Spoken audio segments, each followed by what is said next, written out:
Assalamualaikum warahmatullahi ta'ala wabarakatuh. Alhamdulillah wa syukurillah wassalatu wassalamu ala rasulillah wa ala alihi wa sahbihi wa man wala. Saudara-saudari sidang penonton yang dihormati sekalian, alhamdulillah syukur kepada Allah Subhanahu wa taala kerana ditakdirkan kita berada di dalam suasana yang baik di bulan yang mulia ini, bulan Syawal. Artinya kita masih dalam suasana menyambut kemenangan mengatasi hawa nafsu kita di dalam bulan Ramadan. Mudah-mudahan ketika kita menyambut hari raya ini, kita tidak mencemarkan kepribadian yang kita telah bina sekian lama di dalam bulan Ramadan. Mudah-mudahan latihan ketakwaan yang kita bina sepanjang Ramadan akan kekal momentumnya di bulan ini dan insya-Allah pada bulan-bulan yang lain. Pada kali ini kita bersama dalam program Motivasi Pagi ingin membincangkan satu tajuk, membina kehidupan dengan sikap memberi. Dalam hidup ini sebenarnya kita dituntut bukan sahaja untuk semata-mata hidup, tetapi kita dituntut untuk membina kehidupan. Ada bezanya antara hidup dengan kehidupan.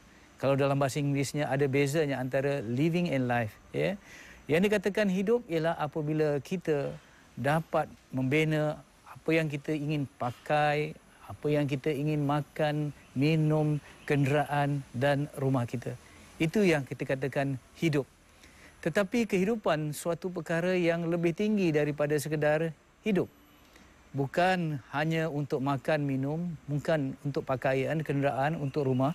Tetapi yang dikatakan kehidupan ataupun life itu ialah apabila adanya persaudaraan, adanya kasih sayang, adanya kemesraan yang memberi makna yang lebih tinggi daripada sekadar hidup. Kalau kita nak jelaskan secara tamsilan, membina kehidupan bezanya dengan membina hidup, umpama membina rumah dengan membina rumah tangga. Beza antara house dengan home, ya. Kita tidak hanya membina rumah, house, tetapi yang paling penting kita membina rumah tangga, home, yang mana di sana kita membina kasih sayang, kemesraan antara suami isteri, antara ibu bapa dan anak-anak serta ahli keluarga. Ya, house ataupun rumah dibina dengan kayu, dengan batu, dengan simen. Tetapi rumah tangga dibina bukan dengan batu, bukan dengan kayu, tetapi rumah tangga dibina dengan kasih sayang. Sebab tu untuk menyatukan antara, misal kata kita lihat kayu dengan kayu, kita gunakan paku. Untuk menyatukan antara batu dengan batu, kita gunakan simen. Tetapi untuk menyatukan hati dengan hati manusia, kita gunakan kasih sayang. Soalnya sekarang, bagaimana kita nak membina kehidupan? Bukan sekadar kita nak hidup. Kita teringat ungkapan yang terkenal, ya.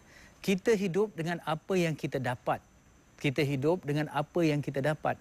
Tetapi kita membina kehidupan dengan apa yang kita berikan. Sebab itu dalam hidup kita kita perlu banyak memberi.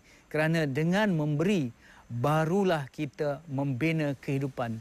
Kalau fikir hanya untuk mendapat, kita hanya fikir how to get, bukan how to give, maka kita sebenarnya hanya hidup saja. Kita bukan manusia. Kita hanya menjadi hidup-hidupan, ya. Seperti mana tumbuhan, seperti mana haiwan, mereka hanya ada hidup, tetapi mereka tidak membina kehidupan. Sebagai contoh, kita lihat bagaimana membina kehidupan dengan sikap memberi. Katalah dalam hidup kita, kita perlukan kasih sayang. Siapa manusia yang tak inginkan kasih sayang? Semua manusia inginkan kasih sayang.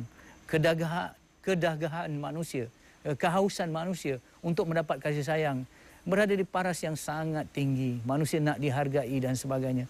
Tetapi kenapa ramai manusia nak kasih sayang, tetapi hanya sedikit yang berjaya mendapat kasih sayang? Kenapa kasih sayang semakin pupus dan tandus dalam kehidupan kita di dunia ini? Puncanya kerana kita tidak melaksanakan hukum untuk mendapat kasih sayang. Kasih sayang hanya dapat dimiliki apabila kita memberi terlebih dahulu. Kita memberi kasih sayang, baru kita mendapat kasih sayang. Itu hukumnya. Kita kena memberi dahulu, baru kita mendapat. Tetapi walaupun manusia hendakkan kasih sayang, mereka terlalu bakhil, terlalu kedekut, terlalu lokek untuk memberi kasih sayang. hanya mereka fikirkan untuk mendapatkannya. Misal kata seorang suami yang pulang dari kerja, dia memikirkan bagaimana isteri harus memberi kasih sayang kepadanya kerana dia keletihan bekerja seharian. Begitu juga isteri yang ditinggalkan di rumah, menguruskan rumah tangga, anak-anak dan segala macam kerja rumah. Dia juga memikirkan bila suami balik nanti, suami seharusnya memberi kasih sayang kepadanya. Ketika mereka bertemu di pintu rumah, ketika suami pulang daripada kerja dan isteri menanti di rumah, masing-masing menunggu siapa yang patut memberi kasih sayang terdahulu. Jadi apabila saling menunggu, mereka tidak memulai. Maka apabila kita tidak memulai memberi kasih sayang, akhirnya kedua-duanya tidak mendapat kasih sayang. Kita terlupa seperti mana yang pernah dipesankan oleh Aid Al-Qarni dalam bukunya La Tahzan. Orang yang pertama mendapat manfaat daripada satu kebaikan ialah orang yang melakukannya.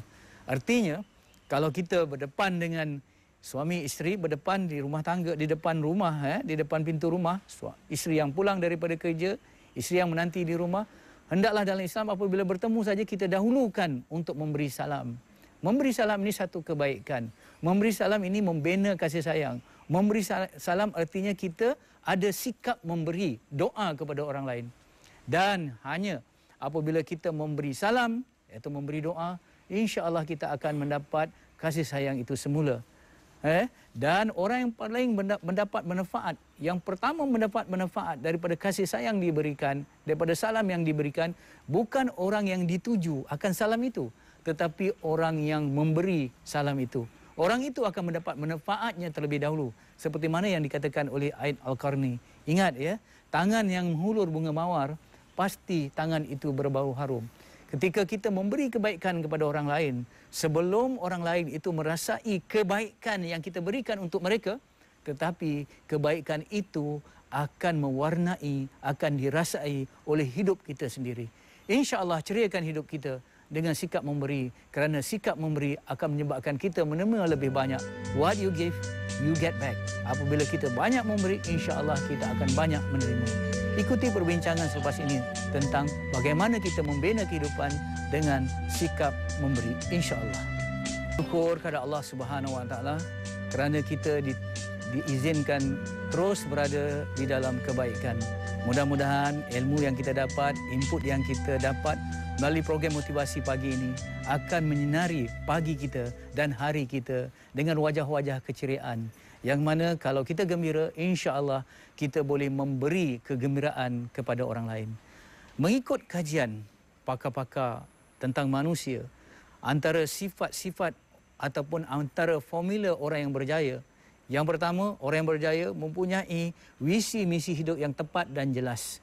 Dia tahu untuk apa dia dijadikan di atas muka bumi ini dan dia tahu apa yang dia nak capai dalam kehidupan yang singkat ini.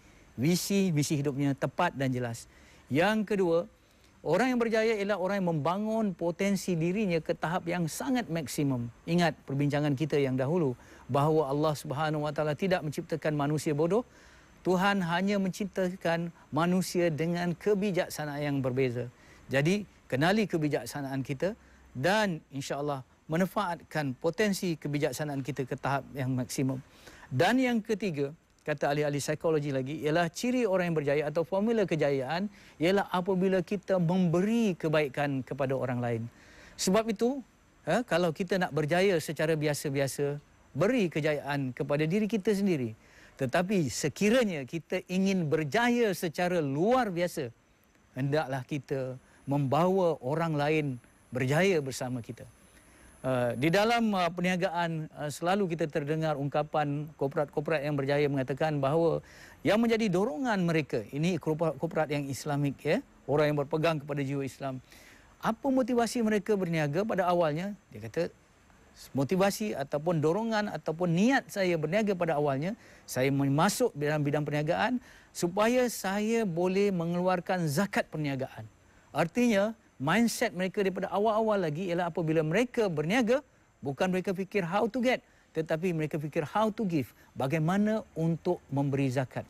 Bayangkan kalau kita katakan bahawa perniagaan kita sehingga kita mampu mengeluarkan zakat, tentulah kita hendak perniagaan kita maju. Kerana mentahap yang dikata cukup haul dan nisabnya. Artinya perniagaan kita bukan sekadar hidup segan mati tak mau, tetapi benar-benar maju supaya kita boleh memberi. Dan motivasi memberi ini sebenarnya akan menceriakan kejayaan kita, akan menyebabkan kita berjaya lebih daripada biasa. Dan dalam kepimpinan pun, kalau kita lihat ya, di dalam leadership, apabila kita bercakap tentang kepimpinan ataupun bercakap tentang pengaruh, ya, pemimpin yang berjaya ialah pemimpin yang boleh melahirkan pemimpin lain bersamanya. Jadi inilah rahsia kejayaan Rasulullah. Rasulullah bukan saja berjaya, tetapi Rasulullah boleh berjaya sebagai pemimpin yang membawa Khulafa Ar-Rasyidin yang 4 ini berjaya sebagai pemimpin, dan 124,000 para sahabat semuanya pemimpin. Artinya Rasulullah berjaya menjadi pemimpin yang luar biasa kerana Rasulullah berjaya melahirkan pemimpin-pemimpin. Sebab itu umat Islam adalah umat yang berjaya.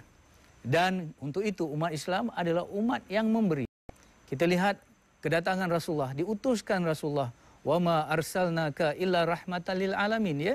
Tidak diutuskan Rasulullah ke alam ini hanya untuk memberi rahmat kepada seluruh alam, memberi rahmat kepada seluruh alam.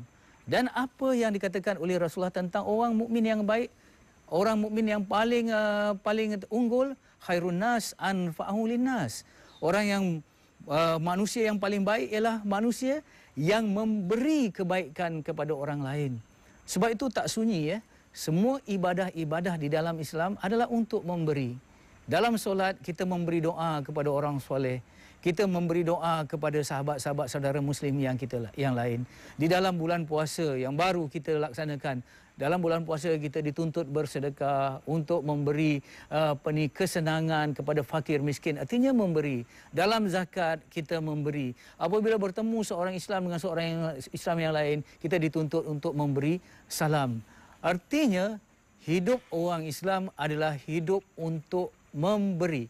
Al-yadul ulya khairum minayyadus sufla, ya. Tangan yang di atas lebih baik daripada tangan yang di bawah. Tangan yang memberi itu lebih baik daripada tangan yang di bawah. Mengapa kita katakan orang yang memberi itu menyebabkan orang yang berjaya? Untuk memberi kita mesti memiliki.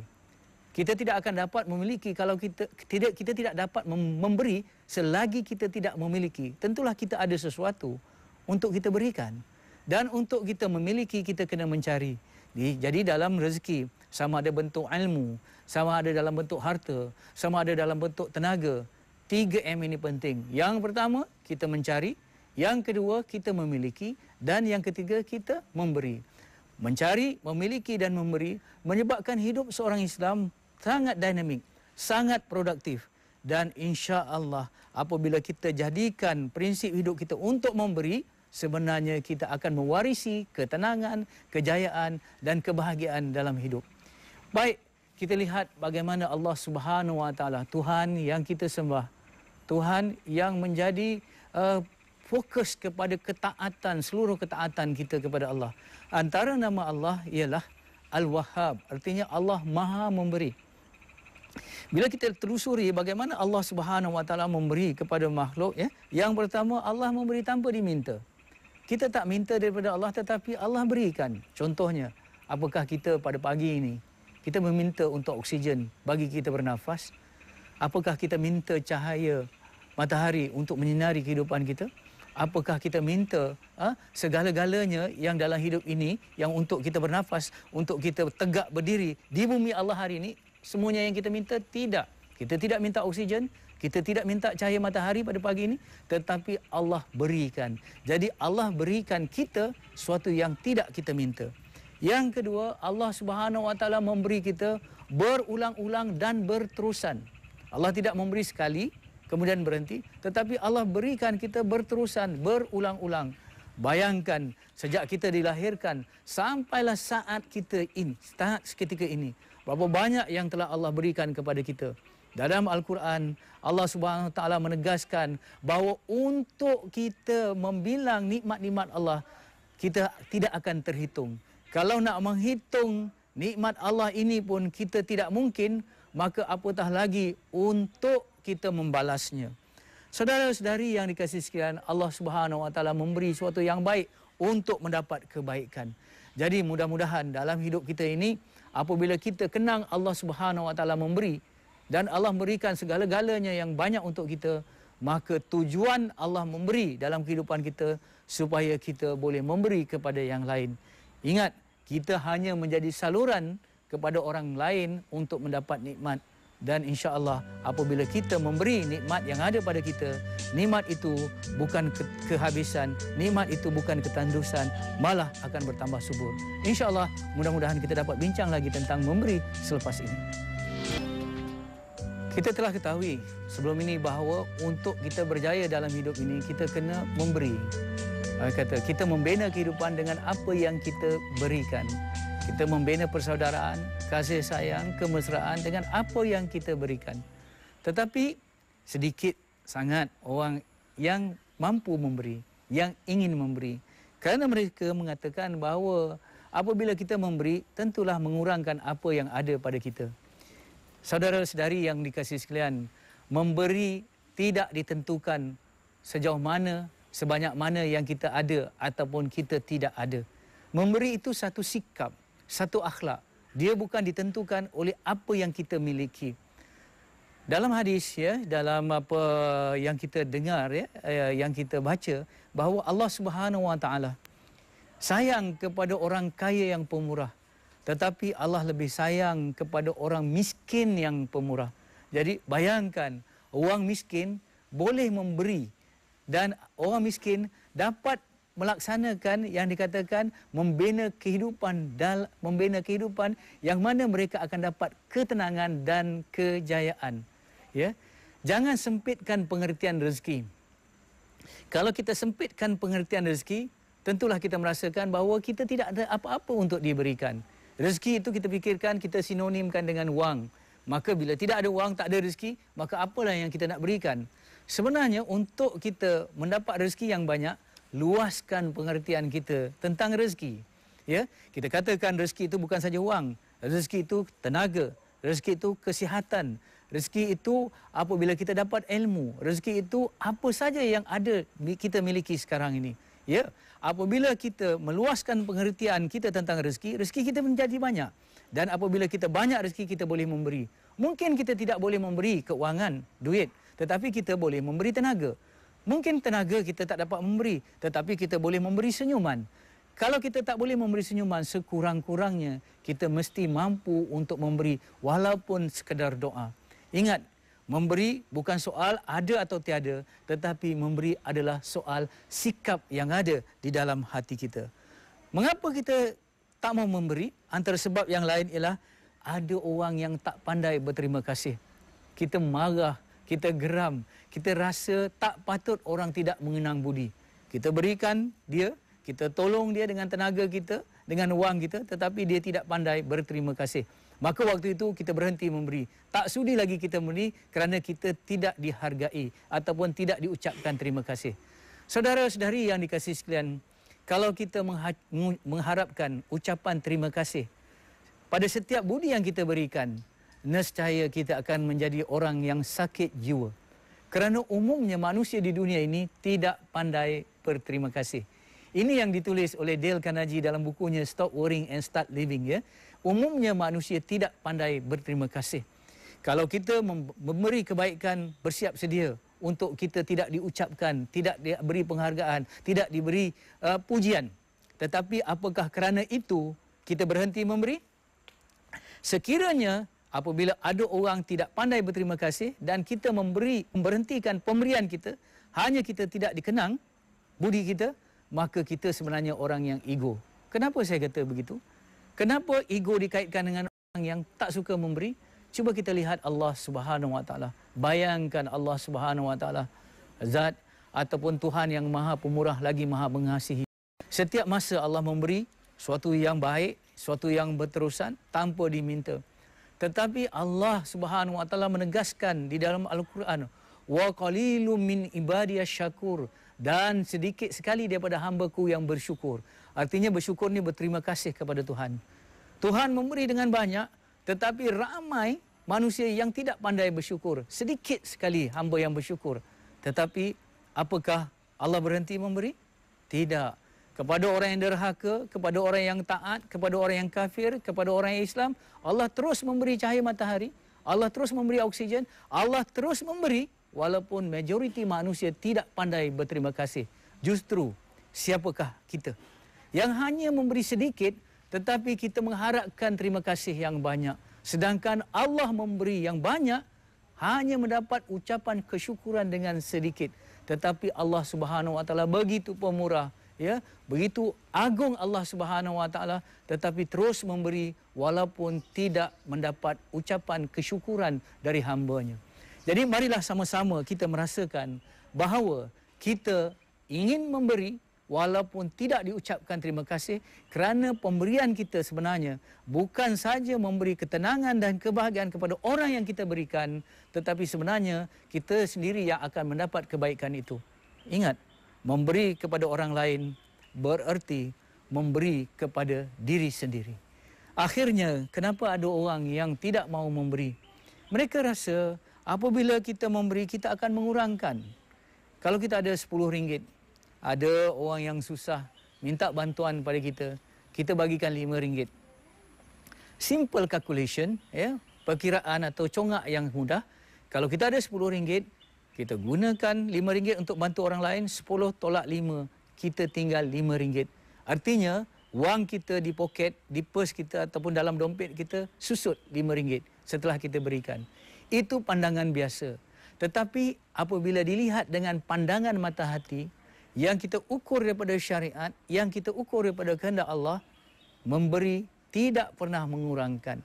Di dalam Al-Quran Allah Subhanahu wa taala menegaskan bahawa satu yang kita belanjakan di jalan Allah, ya, akan menumbuhkan 7 tangkai.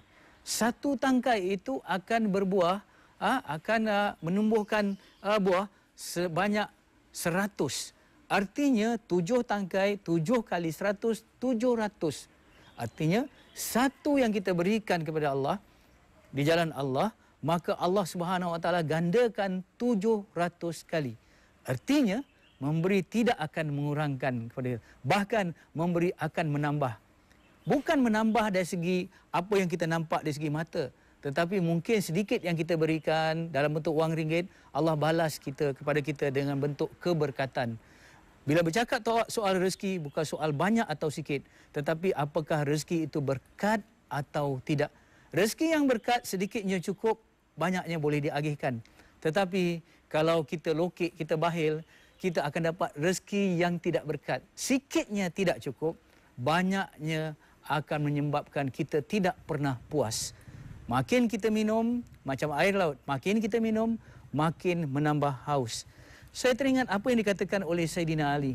Saidina Ali kata, hakikatnya milik kita, harta yang menjadi milik kita sebenarnya adalah harta yang kita belanjakan di jalan Allah. Satu hari, Rasulullah SAW dan keluarganya dihadiahkan seekor kambing. Maka isterinya Siti Aisyah memberi semua bahagian-bahagian kambing itu kepada orang lain, kepada orang yang lebih memerlukan. Hanya bahagian kaki saja yang disimpan untuk makan bersama dengan Rasulullah. Semasa Rasulullah makan dengan isterinya, Rasulullah berkata bahawa bahagian kambing yang lain-lain itu semua menjadi milik kita, kecuali kaki kambing yang sedang kita makan ini. Ini sebenarnya bukan milik kita. Milik kita adalah milik yang kekal menjadi simpanan sebagai pahala dan saham hari akhirat. Dan insya-Allah apabila kita makin memberi, kita makin banyak menerima ketenangan dan kebahagiaan dalam hidup. Mudah-mudahan kita boleh berinteraksi dan berkomunikasi dalam Facebook Motivasi Pagi 2012. InsyaAllah dengan kita mencernakan lagi perbincangan melalui interaksi dan komunikasi lagi, InsyaAllah ilmu kita akan bertambah bukan saja menambah keyakinan kita, tetapi menambah amalan kita. Sekian, Assalamualaikum warahmatullahi taala wabarakatuh.